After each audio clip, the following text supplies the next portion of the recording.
Okay, this is Cece Carole, and welcome to Cece the Huntress Live. We are an interactive paranormal TV talk show right here on the internet. We have over 200,000 live views total to date. That is like the coolest thing ever. And I am so impressed with not only myself, but everybody that supports this. We are on hundreds of different websites, personal websites, blog sites, different types of groups. They take and embed the speaker, and that's really cool. We have Lulu running the chat room, and her name will come up as George.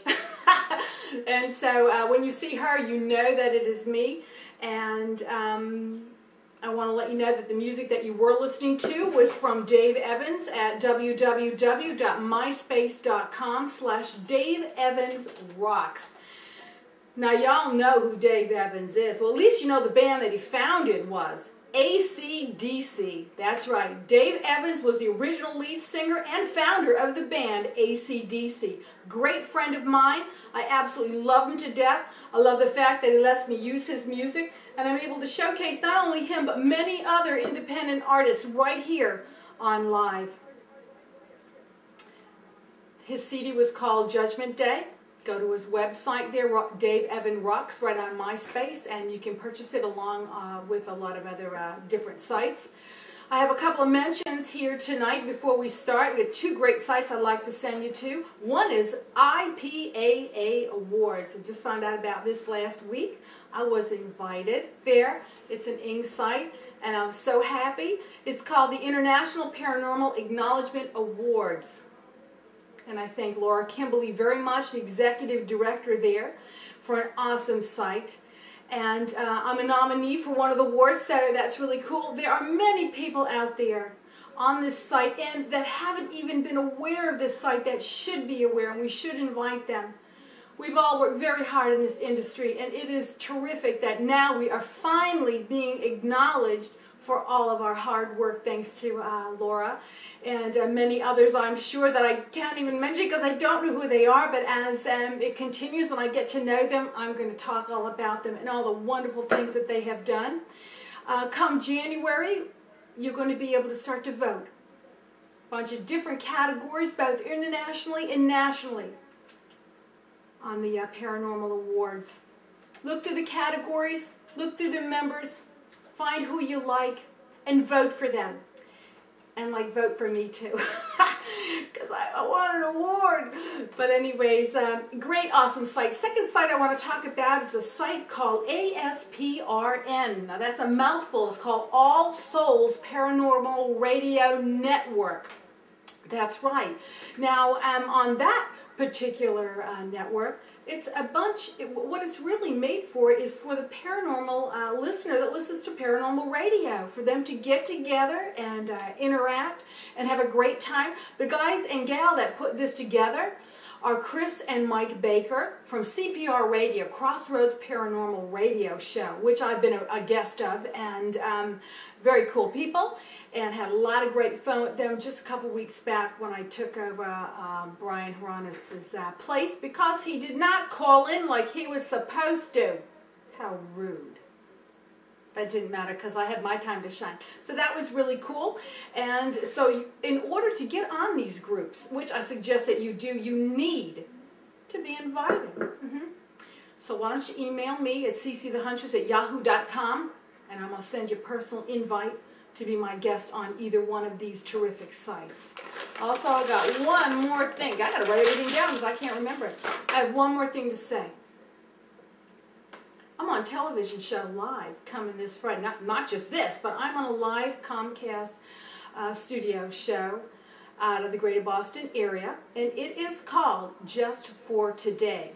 My good friend Robin from Lights Out Radio is going to be hosting it. Now there's going to be a panel of people, panel of experts. I happen to be filling the spot of the paranormal expert.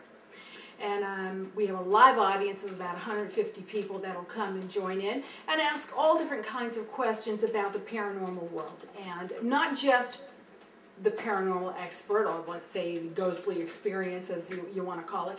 But we have spirit mediums on the program, dream interpreters, and on down the like. And I am proficient in all of them, but I do prefer to be out in the graveyard. So I got a lot of people asking me to please fill that spot, the paranormal expert, and I said yes. I cannot wait to work with Robin from Lights Out Radio. And again, don't forget the sites, IPAA, or the All Souls Paranormal Radio Network. Please email me, cccthehuntress@yahoo.com. I'm going to send you an invite. That'd be really cool. Now, today's show, I was a little bit nervous about this because I joined these networks and I get all these people, you know, tuning in, and they got the in-beds and they're all going to watch the show and all of this. And I feel like I'm under pressure to change what we were going to do from the norm, and to get really into the meat of EVPs or EMF meters, or, you know, ghostly phenomena and dream interpretation and things that we have done in the past. We have been based in history, science, and spiritual applications right down the line. But there's one thing that the people really like that I do, and they write to me all the time, is, Cece, can you please read to us? I guess people like to be read to. And they get a lot of information if they just close their eyes and sit back and let me read to them. So, what I've decided, and to fulfill that request for tonight and not change what I've done just because I'm under a lot of pressure, because I've got a whole new group of people watching me, I'm going to continue on the norm. We are going to read a bunch of fun stories, different experience, ghostly experience, spiritual experiences, and different things to do with the paranormal, like paranormal surprises, and that's why I named it that. Also, if you're just tuning in for the first time, we are called Live. We are a live, interactive paranormal TV talk show where you can write me, and my assistant will write back, because obviously I'm talking to you, and that's going to be a little different, but she knows my brain, so she's like my twin over here, so she'll be able to fill in without a problem. Let's get right to the meat of it, and let's continue. And maybe in the weeks coming up, I'm going to get away from reading to you, and we're going to get into the dirt and the mud, and we're going to get all right, I'm going to stop it. You like my glasses on? Okay. Now, what I want you to do, hey, there's Jen. There's Jen on Stickam. She's my girlfriend. I love her to death. She's a great gal, and glad you tuned in. Now, this is about different people's experiences with the paranormal world, and I want to share it with you. So sit back and relax, and let's listen to some stories of other people's experiences. Now, remember, at any time you feel like typing in, go right ahead. Lulu's going to answer your question. Now, this is called Ghost of a Giant, and it is by a woman named Amma, A-M-M-A. I am now 24. This spooky thing took place when I was 12 years old. I was on holiday in Belfast, Northern Ireland, in Antrim. My father and I walking along the giant causeway. The wind was blowing in my face. My hands were cold, and so were my ears. My dad and I walking forward to cliffside above the beach and water. My dad called me as he started walking away. I continued to watch the blue water. When I turned to look, my dad was gone. I started to wander around looking and calling, "Dad?" Then something caught my eye. I looked up at the tall mountain and saw a huge figure. It was naked and dirty looking, covered in muck. Its hair was long over its fat chest. It was thumping about and pouring dirt into its hair. Like maybe it was making dreadlocks or something? No, okay, probably not. The thing was bigger than the trees. Its loud blue voice echoed through the winds. I felt scared, so I called my dad as loud as I could, and crying at the same time. I tripped on a large stone in the ground and banged my head. That's all I remember. I woke up in my bed. My dad was there. My head was sore. I had seen a giant, and a giant's ghost, maybe. Interesting. Like many of the shows that we have, we talk about the paranormal. It's very, very rare when you see a ghost head on, straight on out of your eye. It's always out of the corner of your eye. You may see something. You use your intuition. You might feel cold. You might feel heat. You might feel a little nauseous when your geomagnetic field inside your body has been misplaced with an energy field, let's say, from an entity. Kind of send your chemistry off a bit. But this girl saw a giant ghost. Now here's one called the Wood Gathering Gnome. I know this story isn't much and it isn't long, but I swear it's true. And this is Annie wrote this. And I do not know really what to think of it, or even to tell myself that I really saw this, or this was just my imagination. I know some people will say or think that I'm making this up, but I don't have any evidence. You don't have to believe this. I'm not going to ask you to, but I swear I'm not lying. This took place in Warren, Texas. From what I remember, it was in 2004. Oh my gosh, it was only 4 years ago. I was 12 years old. 12 years old again, my God. I mean, that's a magic number, huh? 12 years old. It was in the morning of school, and I was on my way to the bus, on the way to middle school. Everyone else was talking and did not bother to look outside. I turned my head to the window and looked outside to an open place where a lot of torn down trees and wood were lying. There, bending down and picking up several sticks, was a small, short, about 7 to 13 inches high, gnome-like man with handmade-looking clothes, a pointed hat and a long gray beard. He looked at me in a surprising way and kind of scared, maybe because a human actually saw him. I looked outside and was amazed, wondering, how can something like this be real? I was wondering if this was my imagination. I looked around and saw everybody acting casual, talking and even laughing. Nobody saw this but me. After that, I thought to myself that maybe he allowed me to see him because maybe he trusted me. Well, Annie, you really hit on something here.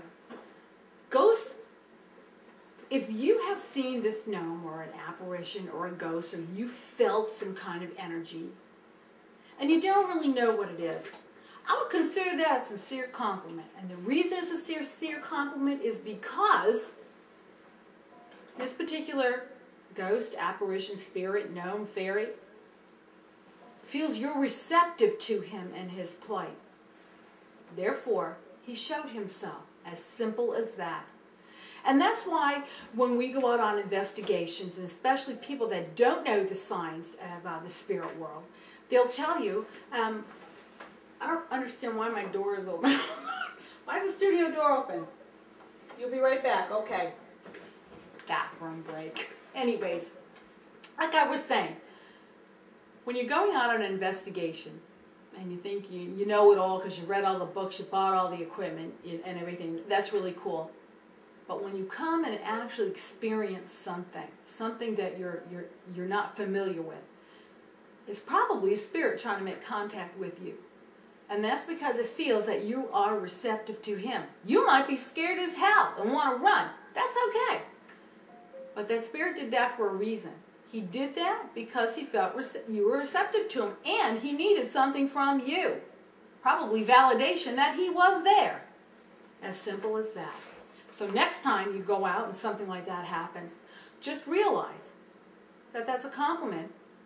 And maybe somebody just needs to be validated that they still are there. Now we've got this transgender orb by a guy named Dave. I wonder what this is about, because first time I'm reading these too. Let's see. Transvestity. Interesting. This happened about 5 years ago in 2003. I was laying in my old house in Auburn Hills, Michigan. I was drifting off to sleep one night when I opened my eyes suddenly and found myself staring down at myself.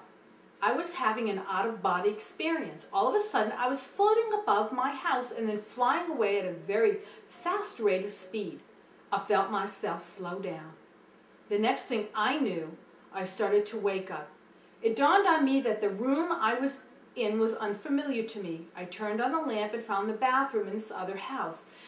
And I saw, next to me, it shocked me. Staring back at me from the bathroom mirror was an image of a young woman. I looked down at my body, and what I was confirmed with the mirror in the image was true. I didn't know what to do about it. I was starting to panic. I didn't want to be a member of the opposite sex. I have been that way for almost an hour when I felt a strange pulling sensation, then found myself flying again. The next thing I remembered was waking up in my house, and I was myself again, much to my relief. That was by far the strangest thing I've ever experienced. And I don't think it was a dream, because when I was a young woman, when I was the young woman and panicking about it, I stubbed my toe pretty bad and it hurt a lot.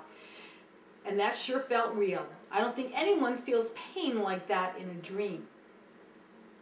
Interesting title how we put it, a female orb, transgender orb. Maybe it should have been called something else. But what I find interesting about this is the stubbing your toe in the dream. I don't really have an answer for the rest of it, because even though experts have a lot to learn too.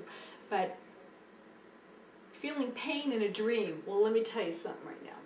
There are times when I dream, and I'm sure everybody else dreams, when there's an incident where they're near a fire and they feel heat. You can have the sensation of heat, cold, pain, fear, whatever it is, taste, smell, all of it. Dreaming colors. I dream like I'm in the movies. Trust me. Steven Spielberg, he should call me up, because you know I have a lot of these dreams that I could really have a movie with, and it's just incredible. So yeah, you stubbed your toe in the dream. You sure did. Ghost in a Hurry by Carole Ann. One day after work, I went to pick up my husband's prescription. Just as I entered the doorway to the store, everyone in the entryway started to move in slow motion, except one lady. I've never seen this woman before, and I wasn't that I'm aware of. She was average size and height, with past the hair length blonde hair. She was carrying something under her arms, like a folded notebook, and was moving quickly. There wasn't any room for me to get out of her way, so I was sure we were going to collide. I leaned to the left, but she went right through my right shoulder, grazing the side of my leg. As she went through me, my shoulder was ice cold. As I realized that we did not collide, I grabbed my arm, and it was cold to the touch. And I turned back to see her simply fade away. I continued into the store, and it was almost like a memory lapse. The after feeling was almost stranger than the moment of the incident. I felt that I had stepped into a different dimension from just a couple of seconds ago. I didn't feel the woman was even aware of me. She was in a big hurry. This took place in 2008 in Eugene, Oregon. Now that just happened. Very interesting. Well, all I can say to that is we've all had experiences as paranormal investigators where a certain part of our body goes cold. Our EMF readings go off. We get EVPs. We know that there's a presence there, and you feel it cold. You feel a section of your body cold. It registers on a heat meter that it's not 98.6, that it indeed is 56 degrees, like you're dead. But in actuality, it was just an energy force, an entity there that you were getting his reading. So sure, that's exactly what happened to her. And as far as the memory lapse thing goes, I had a similar experience inside the Hoosac Tunnel, where not only did I have a memory lapse, 3 of us had a memory lapse, and we lost 3 hours of our time. 3 to 4 hours of time were lost inside the Hoosac Tunnel. Pretty scary event. We had everything timed out in sequence. We walked in 2.5 miles of a 5-mile tunnel. We did our paranormal investigation and a healing, and walked out the other 2.5 miles. We had it all timed. We even gave ourselves an extra 2 hours. And we came out 3 to 4 hours after that 2 hours, and it scared the bejesus out of everyone we know, and we have no recollection of where we were or how we got there or anything. And we had a memory lapse while we were in there, all 3 of us. It was quite incredible. So I do share, Carole Ann's thoughts on that. And okay, another thing I want to say before I go on to another story. Lulu did not come back. Don't know where she is from that bathroom break. She must have fell in the toilet. Anyways, sorry for being rude. If there's any goofing around on any of these chat rooms, just please feel free to admonish people for me. I do appreciate it. Now this is, I want to get into some pretty good things here. Let's see what we got. Got another fun story. My gosh, time's flying by. Oh, a dog mystery. Here's a dog mystery. This should be really cool. Okay, this incident took place at 7 a.m. on October the 16th, 2008. Wow, that was just a little while ago. At my home in Tamsworth, Staffordshire, England.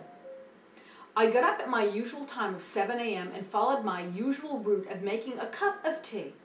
Of course, you're in England. What else would you drink? You wouldn't drink coffee? Oh my God. And letting my 2 dogs out into the garden.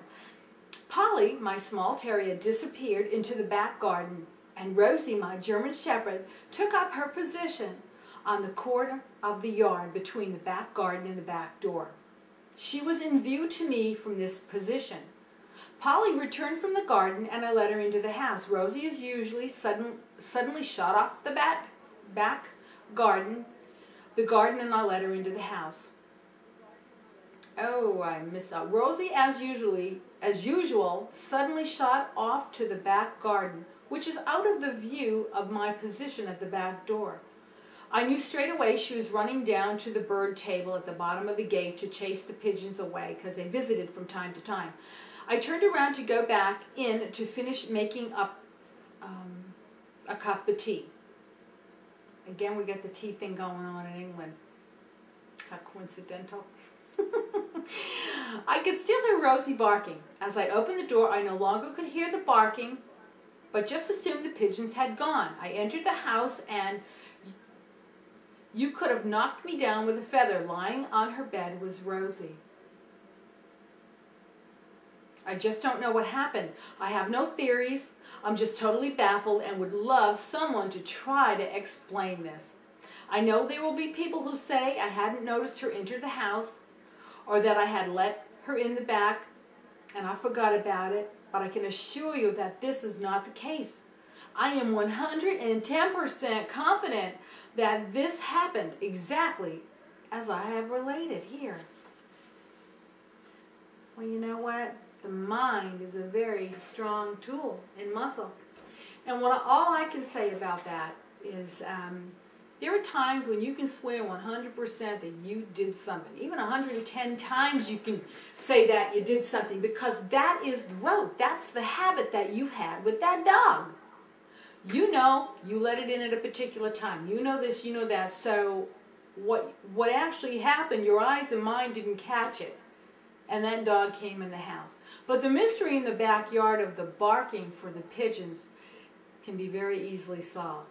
Maybe there's a spirit of a dog that hangs out with those 2 dogs. When the 2 dogs went in the house, the spirit did what Rosie would always do, run down and bark at the pigeons. And that's what you heard. It could have been the spirit of that dog. And it could be as simple as that. And let me see what else we've got. Oh, here we go. She's married. Wrong room. Aha. Yes, I am married. Can you believe it? Very lovey guy, too. I'll tell you. I can wring his neck sometimes, but for the most time, he's okay. Let me see. Oh, you know what? I've got some other things that are really bizarre. This is really bizarre stuff. I'm only going to read a little bit of it because we're kind of running out of time, so. This is called, wow. This is about people who have accounts of being invisible. We all wish we could be invisible at times now, don't we? But these are true stories. At least they say that they're true. A naked, and this is by Stephen Wagner. A naked woman, Melanie, in Ventura, California, had a strange experience while sitting on her own living room sofa. While just staring at the wall, she became, she believes, invisible. Her husband walked around the house looking at her. He even walked right by her. Just a few feet away, he didn't notice her. That episode lasted for 10 minutes, and then suddenly she was visible again. And there was a 37-year-old man that goes to the bathroom and comes out apparently totally invisible. He attempts to engage in a conversation with several people, including his girlfriend, but was ignored completely. He asked her for a cigarette, but received no response. At first, he thinks they're playing a joke with him, and so returns to the bathroom in anger. When he comes out again, it's as if nothing had happened. Everything is back to normal, and he could be seen again. This guy, Daniel S., felt he became invisible one day when he was with some friends who were setting off firecrackers. Daniel wanted to stop because he was afraid the cops would show up and check IDs. This especially meant trouble for him because he had several unpaid parking tickets in his name. He was fearful of going to jail and losing his job. The police did show up, and they checked everyone's ID except for Daniel. The cops started at one end of the line. There were two lines, one in front of one officer, one in front of the other one. I was standing behind a friend, he said, who was a girl. The cop asked each person to hand him their ID, and they all did.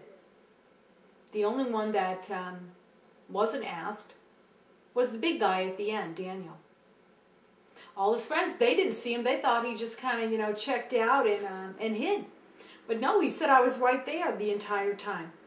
Now, whether you believe this or not, I don't know. But these are the strange, different paranormal surprises that people go through. Everybody experiences something different.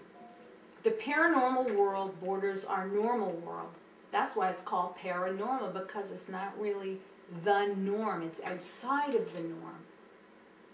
So different things happen to different people.